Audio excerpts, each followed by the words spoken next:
ஆர்மிக்கார uniform மேல எப்படி கை வைக்கலாம் என்று போலீசாரிடம் எகிரிய ராணுவ வீரர் 2 மாசமா எந்த நடவடிக்கையும் எடுக்கல என்று ஒண்ணு விடாமல் சொல்லும் ராணுவ வீரர் தமிழ்நாட்டையே உலுக்கி வரும் பரபரப்பு வீடியோ காட்சி.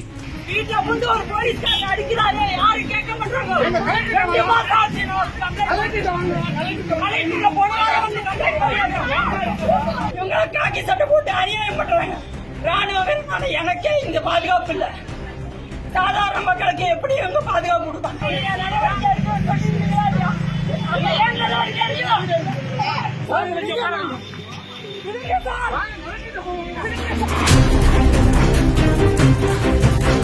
மனித உரிமை கழகம் நல்லா கவனிக்கிறோம். மனித உரிமை கழகம் நல்லா கவனிச்சு சார் 2 மாசம் ஆச்சு நான் கொடுத்த கம்ப்ளைண்ட். இதுவரையும் எந்த ஆக்ஷனும் இருக்குதா? நான் ப்ராப்பரா கலெக்டருக்கு போன வாரம் வந்து ரிப்போர்ட் கொடுத்தேன். அக்டோபர் 21ஆம் தேதி நடந்த சம்பவத்துக்கு இதுவரையும் போலீஸ்காரங்களும் யாருமே நடவடிக்கை எடுக்கல. நான் ப்ராப்பரா எல்லாருக்கும் ரிப்போர்ட் கொடுத்திருக்கேன். அப்படி இருந்தும் போலீஸ்காரங்க என்ன வழிகட்டாயமா சட்டையை பிடிச்சி இழுத்து இவ்வளவு சம்பவங்கள் பண்றாங்க. நான் ப்ராப்பரா எல்லாருக்கும் ரிப்போர்ட் கொடுத்திருக்கேன். என்ன ஊர் நீங்க? எல்லா டாக்குமெண்ட்டும் என்ன ஊரு? என்னோட ஊர் ஸ்ரீபிரந்தான். எல்லா டாக்குமெண்ட்டும் என்ன சம்பவம் நடந்தது? என்ன நீங்க பாத்தீங்கன்னா போன வாரம் வந்து ரிப்போர்ட் போலீஸ்காரன் வந்து மிஸ்டர் சரண்ராஜ் அண்ட் அவரோட தம்பி சத்தியமூர்த்தி 2 பேரும் தகராறுலாம் எங்க அப்பாவை அடிச்சிருக்காங்க. நான் ப்ராப்பரா ரிப்போர்ட் கொடுத்திருக்கேன். ஆனா போலீஸ்காரங்க நடந்த சம்பவத்தை மறைச்சு ஆனா அவங்க சொல்றதா நியாயம் சொல்லிட்டு பேசிட்டு இருக்காங்க. இது வந்து நான் சொல்ற வரைக்கும் வந்து மாத்தி கூட போடுவாங்க. அவங்க 2 மாசமா நான் பொறுமையா ரிப்போர்ட் கொடுத்துருக்கேன். 2 மாசம் ஆகி போச்சு.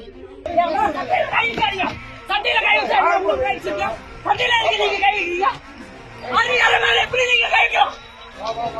எப்படி நீங்க கை வைக்கலாம்? யார் அடிச்சு கொடுத்தது? யூனிஃபார்ம் மேல எப்படி கை வைக்கிறீங்க? சார் என்ன அரசு கலெக்டர் போய் பார்க்கணும். கலெக்டர் போய் பார்க்கணும்.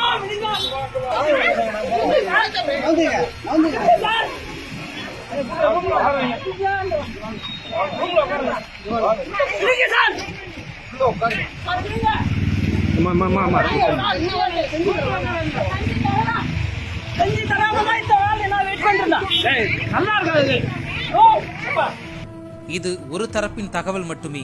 இன்னொரு தரப்பினரை தொடர்பு கொள்ள முயற்சித்து வருகிறோம்.